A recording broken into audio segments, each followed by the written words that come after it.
Coming up on the Angus Report, see the global market outlook from an industry expert. Technology is changing the agriculture industry.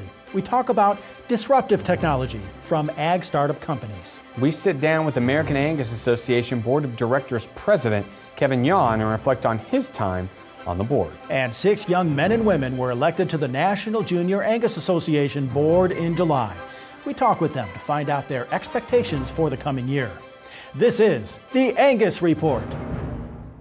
Welcome to the Angus Report. I'm Bob Cervera. And I'm Clint Mefford. This week we're talking about the global agriculture market outlook.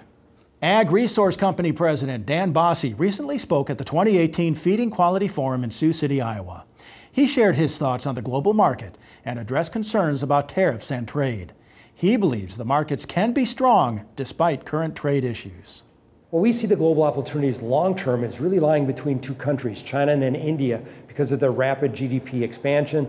China will have 1.5 million additional people per year that'll be coming in making $20,000 a year. That's really a big deal. And so that, along with what we see population growth in India, provides that opportunity for U.S. ag products going abroad as we think about the period from 2020 and beyond.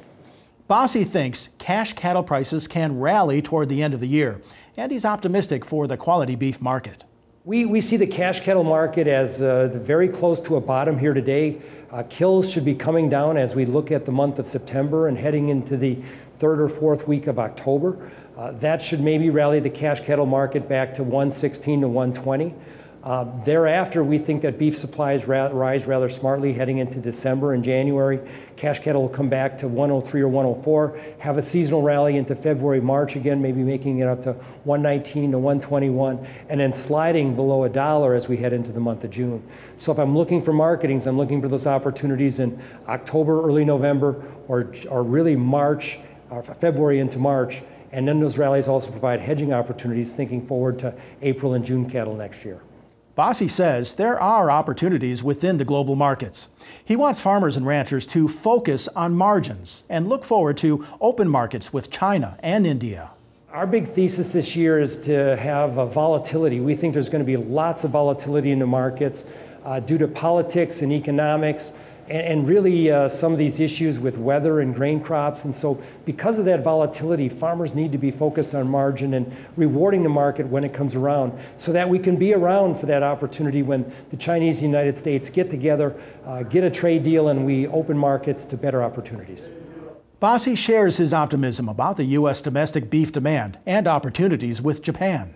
We are generally upbeat about opportunities within the U.S. beef industry. We like the volatility that will be forthcoming. Some people will blame Chicago about being way too volatile, yet as if I'm a cattleman, that volatility provides opportunity if you're willing to react and take advantage of it.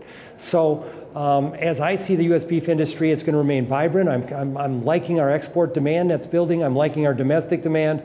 The only thing I worry a little bit about is the additional expansion of the cattle herd and supplies that are forthcoming. Yeah, the Japanese just opened up doors for U.S. beef, and I'm very encouraged and hopeful that we'll do the same thing in Europe. And so I hope we get through these phytosanitary issues that have been blocking U.S. beef overseas. It may take a little more time, but I know we're working actively, and getting the European market open for U.S. beef would be a really big deal. I tell everybody in agriculture that, whether they be a cattleman or a grain farmer, that there's opportunities with the volatility of this administration. So that means we'll have rallies and we'll have breaks. But in a general sense, if you can figure out what your profitability is and where your margins are, there's going to be opportunities to make money. So you got to take advantage of those when they happen. Our big concern in the cattle market is really going to be the periods of April through June of next year when cash cattle could maybe get down below $1 or 100 weight. So if you see rallies heading into the winter due to either political or weather aberrations, take advantage of them, make sure you get your hedges in place. Visit agresource.com for more market outlooks and economic analysis. The USDA released its forecast for 2018 farm net income. The projection is down 13% from last year. The forecast totals $65.7 billion. The department's Economic Research Service stated in inflation-adjusted 2018 dollars, net farm income is expected to drop $11.4 billion. But last year, the net farm income increased $13 billion. The report notes the forecast is $6.2 billion higher than the projection from February 2017. The forecast also includes a $12.4 billion drop in net cash farm income. The ERS notes the 2018 forecast does not include payments from the recent Market Facilitation Program. That program is to help aid farmers and ranchers in response to international trade disputes. The report includes the government's tariff policies and the July World Agriculture Supply and Demand estimates. Cash receipts for all commodities are forecast to remain stable at $374 billion. Visit ers.usda.gov to view the full report and find more information. CoBank recently launched a study that outlines the labor shortage and wage inflation issues in agriculture. The study says labor scarcity and inflations are threats to rural economies. CoBank's Knowledge Exchange division says rural laborers are seeking higher wages and are looking elsewhere to find employment. The report says the number of migrant workers from Mexico is dwindling, and immigration issues and tighter border securities are adding to the shrinking number. CoBank's senior economist Ben Lane said in 2016, labor costs on all farms made up about 10% of gross income. There is no clear solution to the labor scarcity yet. Lane says the agriculture sector will have to source labor domestically rather than look to outside countries. Visit CoBank.com to review the full report. Tom Field directs the Engler Program, an agribusiness entrepreneurship program at the University of Nebraska-Lincoln, and he spoke on disruptive technology at the K-State Ranching Summit. He says ag startups are popping up across the country. Silicon Valley, the nation's center for high tech and innovation, is no exception.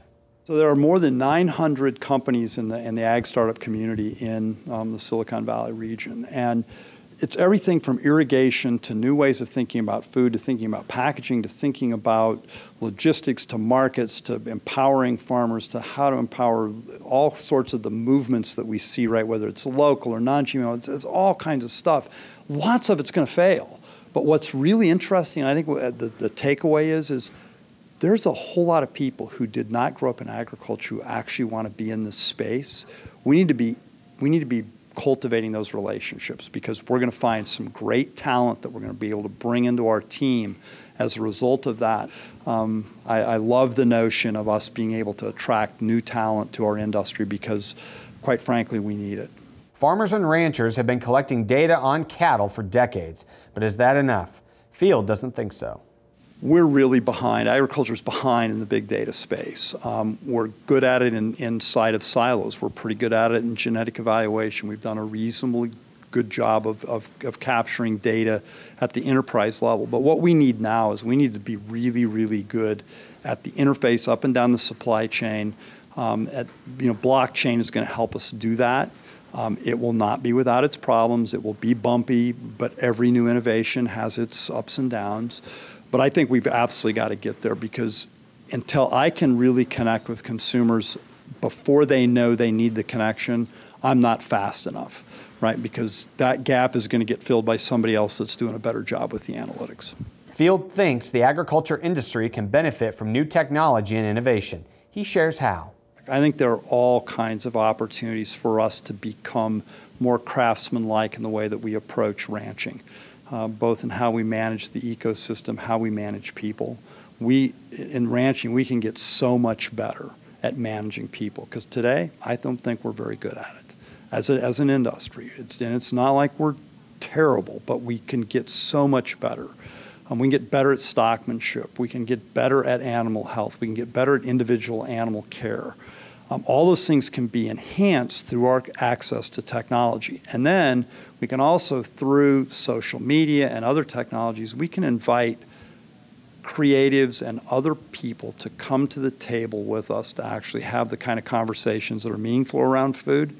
And I think in the long run, that gives us a platform that protects us as businesses, it protects our way of life, it protects our communities, because at the end of the day, people still want to buy food from people they trust.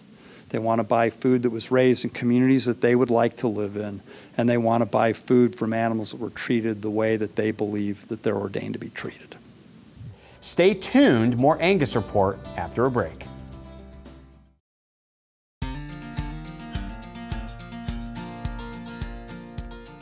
Welcome back to the Angus Report.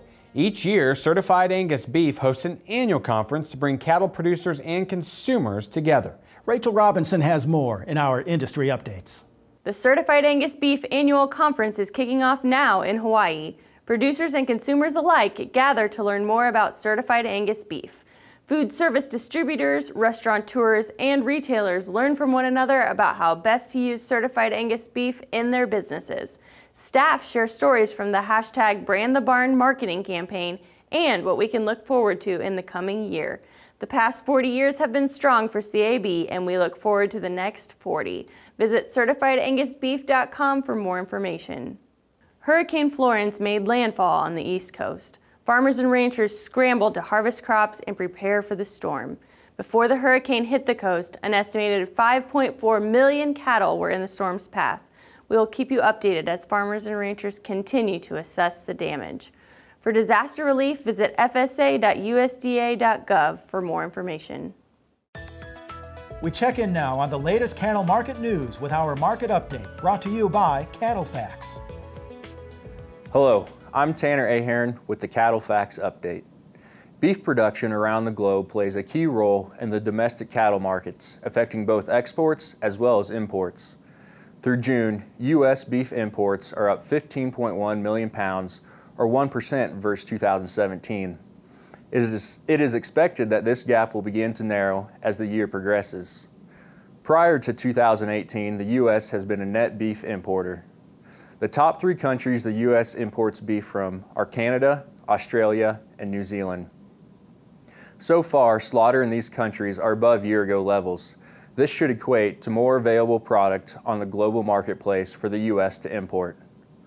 Product that is imported from Australia and New Zealand to the U.S. is mostly comprised of lean trim. Canada will ship lean trim as well as some beef cuts. Year-to-date, total Canada slaughter is up 7%, or 125,000 head compared to last year. Aussie adult cattle slaughter is up 8%, or 345,000 head for the year versus the same time frame in 2017. New Zealand slaughter is currently going through its seasonal low, harvesting only about 25,000 head a week. This could be a limiting factor for the amount of beef New Zealand has available to export. However, year-to-date, New Zealand has harvested 7% more cattle, or an additional 118,000 head compared to the prior year. There is a strong correlation between U.S. non-fed slaughter and the amount of beef that is imported into the U.S.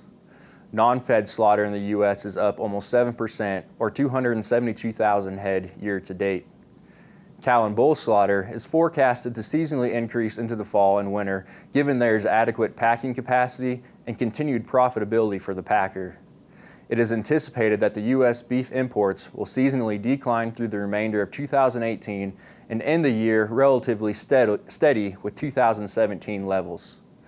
For the Angus Report and Cattle Facts, I'm Tanner Ahearn. To learn more about Cattle Facts, your leading source for beef industry market information, visit CattleFacts.com. Next on the Angus Report, we sit down with American Angus Association President Kevin Yon. We'll learn about his time on the board of directors. Stay tuned.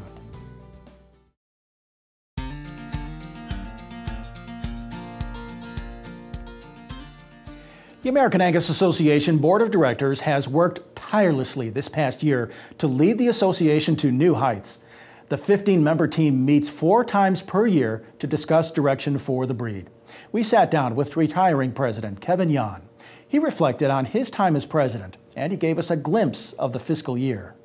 Serving on the board of the American Angus Association has been one of the most rewarding and challenging, fun opportunities that I've ever had a chance to do. And it has truly been a labor of love, a labor of joy. And it's, from a selfish standpoint, I hope it's made me a better person, a better leader, and it's certainly made me more informed about our industry. This whole tenure as being a board of director and an officer, and now as president that's shortly ending, it's hard to capture in words what's been learned. That this board that I leave behind, whatever decisions they make, I'll feel good about. They work so well together. They're so competent. They each bring so many strengths and different life experiences to the table. And that's extremely important to have diversified boards that can come together and discuss and disagree without necessarily being disagreeable. You know, I think as a board member, we often gain way more than we can ever give. That's been the case with me. It's been such a learning experience, and I hope to be a better person because of the experience. The long-range strategic plan was certainly an undertaking. It was an undertaking that our board and the staff did not take lightly. The last thing that we needed to do was just come up with another plan that sounded good, made us feel good, and put it up on a shelf somewhere and forget about it. So we went from the inception, if we were going to go to the expense and the time of coming up with a long-range strategic plan, we wanted it to have value, and we wanted to have goals and initiatives that could be reached. And we've been at it for 2 years, and have we got it all completed? We have not. Some things have changed and they won't get completed, but so much of it has been initiated and is well on its way to serving its purpose, is to make our organization stronger and more accommodating and more serving to our members. But I think the membership has been very supportive. They've seen it as a way that we can get better. You know, we're the leading beef breed registry in the world, but we haven't always been. And if we just sit back on our laurels, we won't always be. Not just the Angus industry, but the beef industry is dependent on us to be leaders. We need to stay at the forefront, and to do that, we have to be very strategic. We have to be very purposeful, and we can't let up. I do celebrate all the successes that our association has done in the past, but we can't live on past successes. We've got to move forward and continue to be that service organization for both our members and the beef industry as a whole, and we can do that. We're quite thankful for our board members and the time they dedicate to the association. Up next, hear from National Junior Angus Association leaders.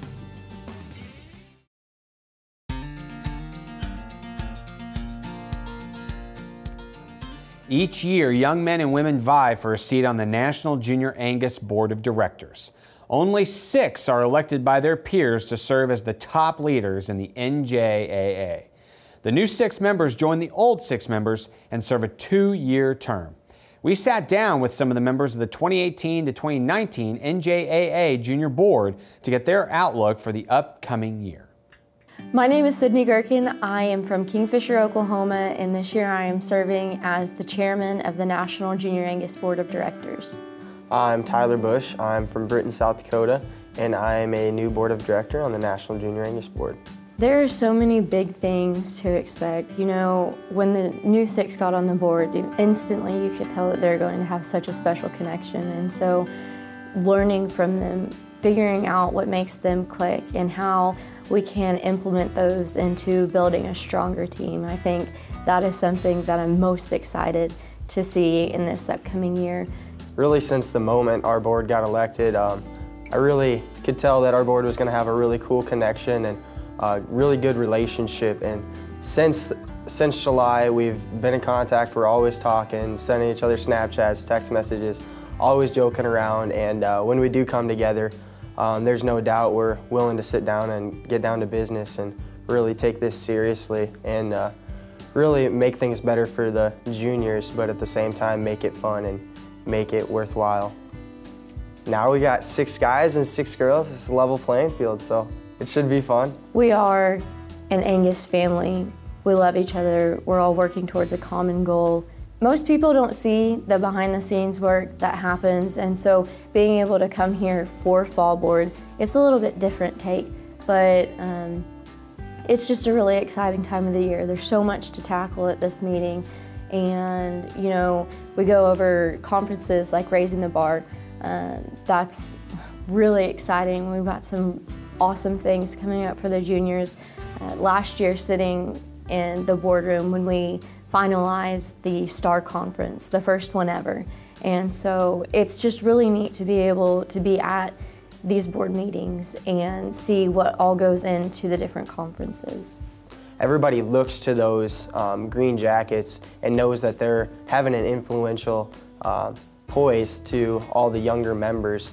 And I really guess what makes it cool for my personal opinion about the Green Jackets is they really know that they're not the only ones that are the future of this breed, and they really try to help focus that on the younger members and know that those younger members have an influence on the future and that they are the future leaders, and just kind of help everybody congregate together and help move forward with the breed in the Junior Association. Some people, they don't understand the concept of having the juniors so involved in some of these decisions. I think that being on the junior board has given so many kids the opportunity to grow into the leaders that they are. The junior board has such a large impact on the Angus industry because, you know, there's such a large membership. And I think the biggest part of being a junior board member is being that middleman. You know, just being that reliable and friendly face that they can come to, that they feel comfortable being around and asking those questions that would enable them to grow and help someone else. That's how I think of a junior board member interacting with the industry as a whole. The National Junior Angus Board of Directors kind of looks more upon the juniors, and that's what everybody kind of sees. But really, from just my experience here in the last 2 days, I've really kind of noticed how we are incorporated into the Adult Association and how our opinions matter into that. And with that, I think our junior board does help make decisions moving forward and more looking towards just the products that the Angus breed is able to put out, and just the marketing standpoint of everything, I think, is really what's moving forward with the youth and then the older generation, I think, coming together to move forward with that. You know, Bob, our junior board members have a bright career ahead of them no matter which path they choose. They sure do, and Clint, the future's bright for the association with those young leaders coming up. Yes, sir.